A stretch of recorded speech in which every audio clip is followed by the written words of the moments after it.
Movie की शुरुआत योंगजिन से हुई, जो अपने माता पिता के कहने पर खाना डिलीवर करने के लिए आया था, लेकिन वहाँ उसकी नजर मिन स्यूरी पे जाती है, जो एक स्विमिंग कोच थी। पहली नजर में ही योंगजिन उसका दीवाना हो जाता है। योंगजिन उसमें इतना डूब गया कि वो खाना कहाँ और किसे डिलीवर करना है ये भी भूल जाता है। वो स्यूरी को कुछ कह पाता इससे पहले ही स्यूरी वहाँ से चली जाती है। योंगजिन उसके बारे में और जानने के लिए बेताब था। वो किसी से स्यूरी के बारे में कुछ पूछ पाता इससे पहले ही उसे ये पता चल जाता है कि ये सारे लोग सुन नहीं सकते। इसीलिए काफी देर सोचने के बाद योंगजिन अपनी पूरी हिम्मत को इकट्ठा करके एक स्विमर के पास आ जाता है। योंगजिन ने उसे साइन लैंग्वेज में कुछ बताने की कोशिश की। दरअसल योंगजिन ने बचपन से ही साइन लैंग्वेज की क्लासेस ले रखी थी, इसीलिए अब उसे कोई परेशानी नहीं होती। वो उस स्विमर से उसका नाम पूछता है। उस लड़की का नाम था गायुल। योंगजिन ने कहा, अभी जो तुम्हें ट्रेनिंग दे रही थी उस लड़की का नाम क्या है? गायुल ने कहा, उस लड़की का नाम है स्यूरी और वो मेरी सगी बहन है, लेकिन तुम उसका नाम क्यों पूछ रहे हो? योंगजिन कहता है, बस वैसे ही, दरअसल मैं भी स्विमिंग करना चाहता हूँ। लेकिन गायुल कहती है, स्यूरी सिर्फ और सिर्फ बहरे लोगों को ट्रेनिंग देती है, मुझे नहीं लगता कि वो तुम्हें सिखा पाएगी, लेकिन फिर भी कंफर्म करने के लिए तुम उससे पूछ सकते हो। गायुल की ये बात सुनने के बाद योंगजिन स्यूरी का नंबर मांगता है। गायुल ने कहा, वो तुम्हें खुद ही लेना होगा। इतना कहकर गायुल एक मर्तबा फिर से स्विमिंग करने लगती है और योंगजिन मायूस होकर वहाँ से चला जाता है। लेकिन जब वो वापस अपने रेस्टोरेंट की ओर जा रहा था कि तभी रास्ते में उसे स्यूरी दिखाई देती है, जिसकी स्कूटी खराब हो गई थी। मगर योंगजिन इस बार ये मौका अपने हाथ से नहीं जाने देता। वो हिम्मत जुटाकर जैसे ही स्यूरी के पास आया तो उसे पता चला कि स्यूरी भी बोल नहीं सकती, लेकिन योंगजिन स्यूरी को किसी भी हालत में अपनाने के लिए रेडी था। वो स्यूरी से साइन लैंग्वेज के अंदर बात करने लगता है। योंगजिन ने स्यूरी को अपना नाम बताया। उसने कहा, मेरा दोस्त मैकेनिक है, अगर तुम चाहती हो तो हम वहाँ पर जा सकते हैं और तुम्हारी बाइक रिपेयर हो जाएगी। लेकिन स्यूरी को अभी अपनी सेकंड शिफ्ट पर जाना होता है। दरअसल मिन स्यूरी और गायुल बहुत ज्यादा गरीब थे। उन्हें सरवाइव करने के लिए बहुत मेहनत करनी पड़ती है। और तो और गायुल के सपने को पूरा करने के लिए स्यूरी दिन रात मेहनत करके किसी तरह पैसे इकट्ठा करती है ताकि गायुल एक दिन कोरिया की नेशनल स्विमर बन पाए। ये जान लेने के बाद योंगजिन स्यूरी से और भी ज्यादा मोहब्बत करने लगता है, क्योंकि वो अपनी बहन के लिए दिन रात मेहनत करती है और उसे अपने सपनों के बारे में जरा सी भी नहीं पड़ी। इसलिए योंगजिन ने कहा, मैं तुम्हें अपनी बाइक दे देता हूँ, तुम्हारा काम पे जाना बहुत जरूरी है, लेकिन तुम मुझे अपना नंबर और अपनी बाइक दे दो, मैं इसे रिपेयर करके कल तुम्हें लौटा दूंगा। पहले तो मिन स्यूरी नहीं मानती, क्योंकि वो कभी भी अजनबी पर भरोसा नहीं करती, लेकिन उसे योंगजिन किसी भी तरह से धोखेबाज या चोर नहीं लगता। और तो और योंगजिन की स्कूटी मिन स्यूरी की स्कूटी से ज्यादा नहीं थी, इसलिए वो मिन स्यूरी की स्कूटी को चुरा कर भाग भी नहीं सकता, जिस कारण से मिन स्यूरी किसी तरह उस पर यकीन कर लेती है। ये जानकर योंगजिन बहुत ज्यादा खुश हुआ। अगले ही पल हम देखते हैं योंगजिन को, जो अपने दोस्त के पास मिन स्यूरी की स्कूटी को लेकर आया था। योंगजिन के दोस्त का नाम था बॉक्सन, और तो और वो दोनों एक दूसरे के जिगरी यार थे।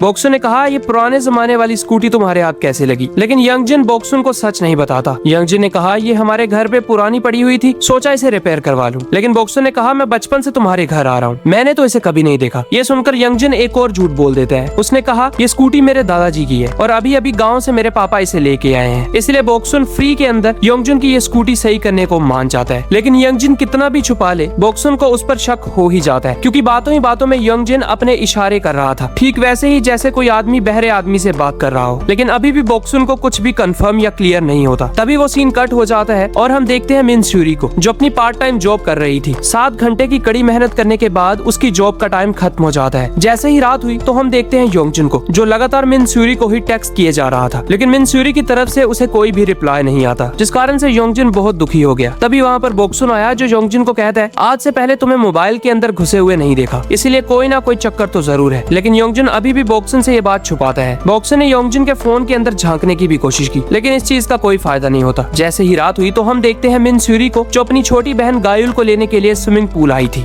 गायुल की नजर जैसे ही मिन स्यूरी के नए स्कूटर पर पड़ी तो वो मिन स्यूरी से इस बारे में पूछती है। मिन स्यूरी ने कहा, मुझे ये एक डिलीवरी बॉय दे गया था, मैंने अपनी बाइक उसे दे दी क्योंकि मेरी बाइक खराब हो गई थी। तभी बातों ही बातों में हमें पता चला कि गायुल अब बहुत अच्छा कर रही है। अगर इसी तरह करती गई तो आने वाले नेशनल ट्राईआउट्स के अंदर वो कोरिया की टीम में सिलेक्ट हो जाएगी। इसलिए वो दोनों बहनें बहुत ज्यादा खुश। तभी हमें पता चला कि मिन स्यूरी और गायुल दोनों बहनें अपने फोन से दूर ही रहती हैं। वो सिर्फ और सिर्फ अपने मॉम डैड को ही टेक्स्ट करती हैं। इसी तरह वो सीन भी कट हो गया। जैसे ही सुबह हुई तो हमने देखा मिन स्यूरी को, जो गायुल को बच्चों की तरह उठाती है, उसकी पूरी केयर करती है और उसके लिए नाश्ता रेडी करके सारी चीजों को अरेंज कर देती है। कभी कभी तो वो अपनी लाइफ भी नहीं जीती, सिर्फ और सिर्फ इसलिए कि उसकी बहन गायुल नेशनल ट्राईआउट्स को पास करके कोरिया की टीम के अंदर सिलेक्ट हो जाए। यहाँ दूसरी तरफ हम देखते हैं योंगजिन को, जो पिछले 3 घंटों से मिन स्यूरी की बाइक को शीशे की तरह चमका रहा था और फाइनली हिम्मत करके उसी जगह पर पहुंच जाता है जहाँ पर पहले उसने मिन स्यूरी से अपनी बाइक को एक्सचेंज किया था। मिन स्यूरी अपनी बाइक को देखती है और योंगजिन का शुक्रिया अदा करती है। मिन स्यूरी ने कहा, तुमने तो मेरी बाइक को पहले से भी नया कर दिया, इसलिए ऐसा करने के लिए तुम्हारा बहुत बहुत शुक्रिया। तभी योंगजिन कहता है, तुम्हें किसी और चीज की जरूरत है तो बिला झिझक बता दो। लेकिन मिन स्यूरी कहती है, तुम मुझे ये बताओ इस पर कितना इतना ज्यादा खर्चा आया, मैं तुम्हें अभी के अभी सारे पैसे लौटा देती हूँ। लेकिन योंजिन इस बात पर इनकार कर देता है। योंजिन ने कहा, मैंने तुमसे पैसे लेने के लिए ऐसा नहीं किया था, इसीलिए तुम पैसों की चिंता तो बिल्कुल भी मत करो। तभी मिनसूरी कहती है, अगर तुमने पैसों के लिए नहीं किया तो बताओ ये फिर किसके लिए है। योंजिन कहता है, मैं बस तुम्हारा दोस्त बनना चाहता हूँ, लेकिन मुझे गलत मत समझना, मैं सिर्फ तुम्हारा दोस्त ही बनना चाहता हूँ। मिनसूरी ने कहा, चलो हमारे दोस्त बनने की खुशी में मैं तुम्हें कॉफी पिलाती हूँ। इसलिए वो दोनों कॉफी पीने के लिए एक जगह पर बैठ जाते हैं, मगर वो दोनों चुपचाप अपनी अपनी कॉफी पी रहे थे। किसी को कुछ समझ नहीं आती कि आगे वो क्या बात करे। इसी तरह करते करते 25 मिनट बीत जाते हैं और तभी मिनसूरी को याद आया कि उसे अपनी जॉब पर जाना है, इसलिए वो भागती भागती अपनी स्कूटी पर आ जाती है। उसके पीछे पीछे योंजिन भी आ गया। योंजिन ने कहा, तुम्हें किसी भी चीज की जरूरत हो तो प्लीज मुझे एक टेक्स्ट कर देना, मैं फौरन वहाँ पर पहुँच जाऊंगा। मिनसूरी योंजिन का एक मरतबा फिर से शुक्रिया अदा करती है और वहाँ से चली जाती है। यहाँ हम देखते हैं योंजिन को, जो अपने माता पिता के रेस्टोरेंट के अंदर आया था। उसकी मोम ने योंजिन को खाना डिलीवर करने का कहा। योंजिन बड़ी खुशी खुशी खाना डिलीवर करने चला जाता है। योंजिन को पहली मर्तबा इतने ज्यादा अच्छे मूड के अंदर देखकर उसके माता पिता हैरान हो जाते हैं। योंजिन की माँ तुरंत ही समझ जाती है कि इसकी कोई ना कोई गर्लफ्रेंड बन चुकी है। वो उसके पिता को कहती है, लगता है हमारा बेटा बड़ा हो रहा है, लेकिन देखना कहीं गर्लफ्रेंड के शौक में ये अपना दिल न तोड़वा बैठे। तभी सीन कट हुआ और हम देखते हैं योंजिन को, जो उठता बैठता सिर्फ और सिर्फ मिनसूरी को टेक्स्ट करने के बारे में सोचता, लेकिन अब तक उसने मिनसूरी को एक भी मैसेज नहीं किया था। इसी तरह करते करते एक दिन बीत जाता है और हम देखते हैं योंजिन को, जो आज पहली मर्तबा सबके लिए लंच बनाता है। योंजिन ने सबको लंच पर बुलाया और साथ ही साथ बॉक्सन को भी, और उस पूरे लंच में से थोड़ा सा खाना पैक करके वो सीधा मिनसूरी के पास चला जाता है। दरअसल उसने हिम्मत करके मिनसूरी को आज लंच पर बुला लिया था। मिनसूरी ने जब खाना खाया तो उसे बहुत अच्छा लगता है। योंजिन ने कहा, ये मैंने अपने हाथों से बनाया है। ये सुनकर मिनसूरी को और भी ज्यादा अच्छा लगा। मिनसूरी ने एक अरसे बाद इतना अच्छा खाना खाया था, क्योंकि उसे पैसों की बहुत ज्यादा जरूरत थी, इसीलिए वो दोनों बहनें नॉर्मल खाना ही खाया करती थी। जब मिनसूरी ने खाना खा लिया तो मिनसूरी चुपचाप योंजिन को थोड़े से पैसे थमा देती है। योंजिन ने कहा, मुझे पैसों की जरूरत नहीं है, तुम प्लीज हर बार पैसों की बात मत किया करो। लेकिन मिनसूरी कहती है, मैं गुस्सा हो जाऊंगी अगर तुमने इस मर्तबा भी पैसे नहीं रखे तो, जिस कारण से योंजिन को ना चाहते हुए भी वो पैसे रखने पड़ते हैं। तभी मिनसूरी की जॉब का टाइम हो गया और वो योंजिन को ढेर सारा शुक्रिया कहकर वहाँ से चली जाती है। योंजिन को साथ ही साथ खुशी थी और साथ ही साथ दुख भी, क्योंकि उसने मिनसूरी से पैसे लिए। तभी रात होने पर वो अपनी माँ के पास आ जाता है। वो जैसे ही रेस्टोरेंट के अंदर आया तो उसकी मॉम पूछती है, बेटे क्या तुम किसी को डेट कर रहे हो? जिस पर योंजिन कहता है, नहीं ऐसा बिल्कुल भी नहीं है। योंजिन की माँ ने कहा, आज तुम अचानक कुकिंग करने लगे, जो तुमने पिछले 3 सालों से नहीं की, आज अचानक किस तरह करने लगे? योंजिन मिनसूरी के बारे में अपनी माँ को बिल्कुल भी नहीं बताता। उसने कहा, बस मेरा आज मूड अच्छा था। योंजिन की माँ कहती है, पिछले 10 दिनों से तुम्हारा मूड काफी अच्छा है, इस तरह का तुम्हें हमने पहले कभी नहीं देखा, और मुझे पता है ये कोई लड़की का चक्कर ही हो सकता है। योंजिन अपनी माँ के इतना ज्यादा कहने के बावजूद भी उन्हें मिनसूरी के बारे में कुछ भी नहीं बताता। योंजिन की माँ उससे ज्यादा सवाल जवाब ना करे, इसीलिए वो रेस्टोरेंट से बाहर चला गया। तभी पीछे से योंजिन के डैड योंजिन की मॉम को कहते हैं, पक्का औरत का ही चक्कर है, इसलिए उसे अपनी जिंदगी जीने दो। योंजिन की माँ कहती है, मैं उसे जिंदगी जीने देती हूँ, लेकिन मुझे डर है कि प्यार में अंधा होकर वो कोई बहुत बड़ी गलती ना कर दे। उसे हमसे बात करनी चाहिए ताकि हमारे एक्सपीरियंस से उसे कुछ सीख मिले। इतने में सुबह हो जाती है और हम देखते हैं मिनसूरी को, जो अपनी बहन गायुल के पास उसे ट्रेनिंग देने के लिए स्विमिंग पूल आई थी। वो जैसे ही स्विमिंग पूल के अंदर एंटर होती है तो वहाँ पर कुछ औरतें पहले से ही गायुल को परेशान कर रही होती हैं। दरअसल वो औरतें नहीं चाहती थी कि गायुल उनके स्विमिंग पूल के अंदर स्विमिंग करे। उनको लगता था कि शायद गायुल बीमार है और गायुल के जर्म्स उन औरतों के बेटों में भी जा सकते हैं। इतने में वहाँ पर स्विमिंग पूल के कोच आ जाते हैं। कोच ने कहा, देखिए जिस तरह आप हमें प्यारे हो उसी तरह गायुल भी हमें प्यारी है, इसलिए गायुल का भी आपके बच्चों जितना ही इस स्विमिंग पूल पर हक है। लेकिन वो सब औरतें बहुत ज्यादा अमीर थी। उन्होंने कहा, आज से इस पूल के अंदर हमारे बच्चों के अलावा और कोई नहीं आएगा और अब से हम इस पूल की सारी फीस पे कर रहे हैं। ये सुनकर गायुल, मिनसूरी और उनके कोच को बहुत ज्यादा बुरा लगता है, लेकिन वो कुछ कर भी नहीं सकते थे, क्योंकि स्विमिंग पूल के मालिक को फीस पे करने के बाद ये पूल उन अमीर जादियों का होने वाला है, इसीलिए वो तीनों इस मामले में बेबस थे। तभी उन औरतों में से सबसे अमीर औरत जब अपनी गाड़ी में बैठकर घर वापस जा रही थी कि तभी वहाँ पर योंजिन आ जाता है। योंजिन ने कहा, सबसे पहली बात कि गायुल बीमार नहीं है, वो बस तुम जैसे घटिया इंसानों की आवाज सुन नहीं सकती, और दूसरी बात ये कि आप नॉन पार्किंग एरिया पर खड़ी हो। इतना कहकर योंजिन उनकी फोटोज क्लिक करता है और ट्रैफिक पोर्टल पर डाल देता है, जिस वजह से उस औरत को अब भारी चालान होने वाला था। वो औरत योंजिन को गालियां देने लगी। उसने कहा, तुम गरीबों का कुछ भी नहीं हो सकता। इतना कहकर वो वहाँ से चली गई। यहाँ अंदर हम देखते हैं योंजिन को, जो मिनसूरी के पास आया था। मिनसूरी अपनी बहन को लेकर बहुत ज्यादा परेशान होती है। तभी बातों ही बातों में योंजिन ने मिनसूरी को कहा कि मैं तुम दोनों के लिए एक सस्ता और अच्छा स्विमिंग पूल ढूंढ लूंगा। बस ऐसा करने के लिए ही वो मिनसूरी और गायुल को लेकर एक बस में आ जाता है। दरअसल उन दोनों का मूड अच्छा करने के लिए योंजिन उन दोनों को एक बार में ले गया, जहाँ वैसे तो बहुत ज्यादा शोर था, लेकिन उन दोनों बहनों को बाहर का शोर बिल्कुल भी सुनाई नहीं देता। योंजिन उनके साथ पार्टी करता है, जिस वजह से उन दोनों का मूड पहले पहले से बहुत ज्यादा बेहतर हो जाता है। काफी देर पार्टी करने के बाद वो जैसे ही घर वापस आ रहे थे तो गायल ने कहा मैं चलती हूँ, लेकिन तुम दोनों काफी अच्छा टाइम स्पेंड करना। मिनस्यूरी ने गायल को रुक जाने का बोला, लेकिन गायल कहती है मेरा जाना ही ठीक होगा। इसलिए योंगजिन और स्यूरी दोनों रोड पर टहलने लगते हैं, लेकिन करने के लिए कोई बात भी उनके जहन में नहीं आ रही थी, इसलिए ना चाहते हुए भी वो दोनों अपने अपने घर आ गए। घर आते ही मिनस्यूरी पहली मर्तबा किसी अनजान इंसान को अपने फोन से मैसेज कर रही थी। तभी पीछे से गायल आ जाती है, जिसे देखकर मिनस्यूरी ने अपना फोन ऑफ कर दिया। गायल ने कहा चिंता मत करो, मुझे पता है कि तुम दोनों एक दूसरे को पसंद करते हो। ये बात सुनकर मिनस्यूरी जरा सा शर्मा जाती है। इसी तरह करते करते 15 दिन बीत जाते हैं। मिनस्यूरी, गायल और योंगजिन की दोस्ती बहुत ज्यादा गहरी हो चुकी थी। और तो और योंगजिन ने गायल और मिनस्यूरी के लिए एक नया स्विमिंग पूल भी ढूंढ दिया था, जिस वजह से उन्हें योंगजिन पर और भी ज्यादा भरोसा हो जाता है। एक दिन योंगजिन मिनस्यूरी को अपने साथ फाइनली डेट पर चलने का पूछ ही लेता है और मिनस्यूरी भी बिना मना किए फौरन से योंगजिन के पास आ जाती है। यहाँ आने से पहले योंगजिन ने अपने जिगरी दोस्त बोक्सुन को ठीक उसी बिल्डिंग के अंदर डिलीवरी देने का कहा जिस बिल्डिंग के अंदर मिनस्यूरी और गायल रहते हैं। और तो और बोक्सुन भी गलती से गायल के अपार्टमेंट के बाहर की घंटी बजा देता है, जिस वजह से गायल बाहर आती है।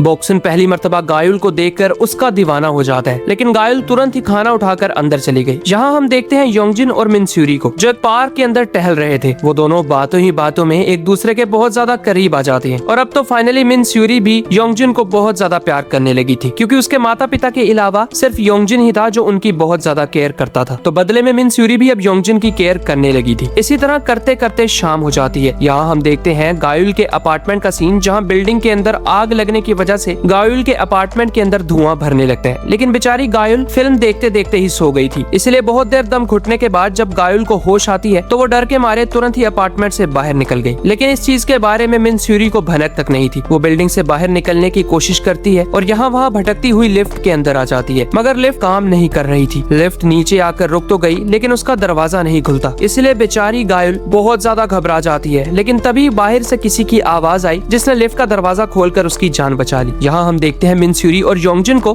जो वापस मिनस्यूरी के घर जा रहे थे। तभी मिनस्यूरी को एक मैसेज आता है, जिस पर बताया गया था कि आपकी बहन दम घुटने की वजह से इमरजेंसी रूम के अंदर है। ये देखकर मिनस्यूरी बहुत ज्यादा परेशान हो जाती है। वो यहाँ वहाँ देखे बिना ही अपने घर की ओर भागने लगी, जिसके चलते वो कार में टकराने से बाल बाल बची। योंगजिन ने उसका पीछा करना चाहा, लेकिन मिनस्यूरी बहुत तेजी से अपने अपार्टमेंट की ओर जा रही थी। लेकिन तभी उसे पता चला कि उसकी बहन हॉस्पिटल के अंदर है। वो जैसे ही गायल के पास आई तो गायल को अब होश आ चुका था। गायल ने कहा मेरी चिंता मत करो, मैं बिल्कुल ठीक हूँ, तुम बताओ तुम्हारी डेट कैसी रही। लेकिन मिनस्यूरी अब गायल पर बहुत ज्यादा भड़की हुई थी। स्यूरी ने कहा अगर तुम ठीक नहीं हो तो सीधा साधा बोल दो ठीक नहीं हो, इस तरह बात को घुमाओ मत। लेकिन गायल उसे दिलासा देती है कि मैं बिल्कुल ठीक हूँ। इसी तरह करते करते 3 दिन बीत गए। हमने देखा मिनस्यूरी को, जो अपनी बहन के साथ ही हॉस्पिटल के अंदर फर्श पर ही सोई हुई थी। योंगजिन का मैसेज आता तो वो उसे हर बार इग्नोर कर देती। यहाँ योंगजिन को बहुत ज्यादा परेशानी हो रही थी। वो बार बार मिनस्यूरी के अपार्टमेंट में जाता और बार बार स्विमिंग पूल के अंदर भी, लेकिन उसे कहीं भी मिनस्यूरी दिखाई नहीं देती। इसलिए योंगजिन के डर में और भी ज्यादा इजाफा हो गया। जैसे रेस्टोरेंट के अंदर पहले उसका मूड बहुत ज्यादा अच्छा था, अब वो मायूस मायूस सा रहने लगता है।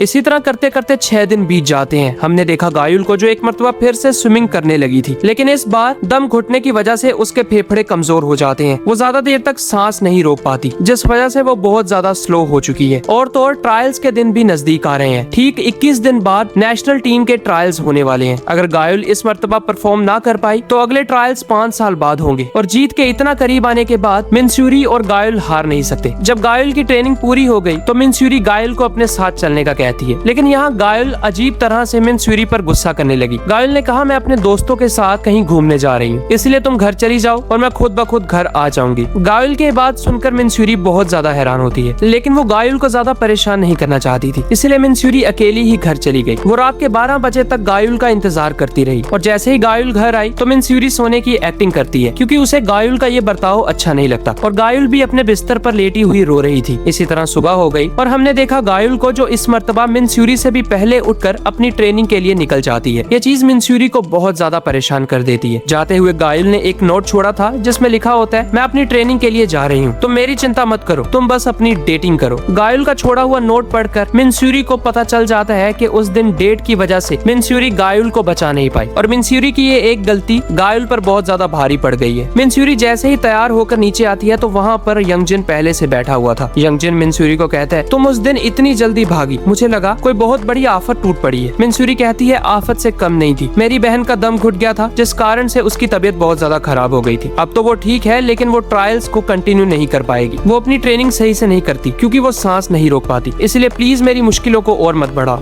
योंगजिन कहता है तुम मेरी हेल्प ले सकती हो। मिनस्यूरी ने कहा तुम कुछ भी नहीं कर सकते। तुमने मुझे उस दिन डेट पर बुलाया, अगर मैं तुम्हारे साथ ना जाती तो आज मेरी बहन की ये हालत ना होती और हमारी 4 साल की मेहनत पर पानी ना फिरता। इसलिए प्लीज आज के बाद मुझे टेक्स्ट या कॉल मत करना। ये सुनकर योंगजिन वहीं पर फ्रीज हो जाता है। योंगजिन ने कहा प्लीज मुझे माफ कर दो, मुझसे बहुत बड़ी गलती हो गई। बताओ मैं अपनी गलती सुधारने के लिए क्या कर सकता हूँ। मिनस्यूरी ने कहा तुम सिर्फ और सिर्फ मुझे टेक्स्ट और कांटेक्ट ना करके अपनी गलती सुधार सकते हो। ये सुनकर योंगजिन को बहुत ज्यादा बुरा लगता है और अपनी सारी कोशिशें कर लेने के बाद वो मिनस्यूरी के रास्ते से हट गया और मिनस्यूरी भी अपनी जॉब पर चली जाती है। बेचारा योंगजिन अंदर से टूट चुका था क्योंकि एक ऐसा इंसान जिसे योंगजिन ने अपने माता पिता के बाद बहुत ज्यादा चाहा था वो उसके पास से जा चुका है। इसलिए बेचारा योंगजिन रेस्टोरेंट के अंदर एकदम मायूस होकर बैठा रहता। उसके माता पिता को समझ आ गई कि योंगजिन का ब्रेकअप हो चुका है। यहाँ हम देखते हैं गायुल को, जो 10 दिन लगातार ट्रेनिंग करने के बाद भी अपनी सांस को उतना नहीं रोक पाती जितना उसे रोकना चाहिए। इसीलिए अपनी हालत पर तरस खाकर बेचारी गायुल फूट फूट कर रोने लगती है। दूर खड़ी हुई मिनस्यूरी भी अपनी बहन को रोते हुए देख रही थी, लेकिन वो भी इस चीज के बारे में कुछ नहीं कर सकती। वो अपनी बहन के पास आई, लेकिन गायुल अब फाइनली अपनी बहन मिनस्यूरी को कहती है मैं ट्रायल्स में पार्टिसिपेट नहीं करूंगी, ये सब कुछ खत्म हो चुका है और प्लीज अगली बार तुम अपने लिए जीना, मुझ जैसी गवार के लिए नहीं जो तुम्हारी उम्मीदों पर खरा नहीं उतर पाई। मिनस्यूरी ने कहा प्लीज ऐसा मत कहो, सोचो अगर मॉम डैड ने ये सब कुछ सुन लिया तो वो क्या कहेंगे। मैंने ये तुम्हारे लिए नहीं बल्कि उनके लिए किया है ताकि वो शान से अपनी बेटी को देख सके। ये सुनकर गायुल की आंखों में आंसू आ जाते हैं। गायुल ने कहा चलो मेरे सपने की तो ठीक है, लेकिन बताओ तुम्हारा सपना क्या है, हर बार तुम मेरी केयर क्यों करती हो। मिनस्यूरी ने कहा मेरा सपना है कि मैं तुम्हें नेशनल टीम के अंदर पार्टिसिपेट करते हुए देखूं और मुझे यकीन है कि तुम जीत जाओगी। जैसे ही मेरा ये सपना पूरा हो जाएगा तो इसके बाद मैं अपने लिए जीऊंगी क्योंकि तब हमें पैसों की बिल्कुल भी कमी नहीं आएगी। ये सुनकर गायुल और भी ज्यादा परेशान हो गई क्योंकि इस तरह की हालत से वो बिल्कुल भी ट्राई आउट्स के अंदर पास नहीं हो सकती और जीतने के लिए बहुत मेहनत लगेगी और तो और उनके पास टाइम बिल्कुल भी नहीं है, जिस कारण से मिनस्यूरी अब ना चाहते हुए भी गायुल को रोक नहीं पाती। यहाँ हम देखते हैं योंगजिन को जो अपने रूम के अंदर बैठा था। तभी वहाँ पर बॉक्सन आ जाता है। बॉक्सन ने कहा मुझे तुम्हारे माता पिता ने बताया कि तुम बहुत मायूस रहने लगे हो। मुझे पता है ये लड़की का ही चक्कर है, अगर तुम्हें उसने धोखा दिया है तो कोई बात नहीं,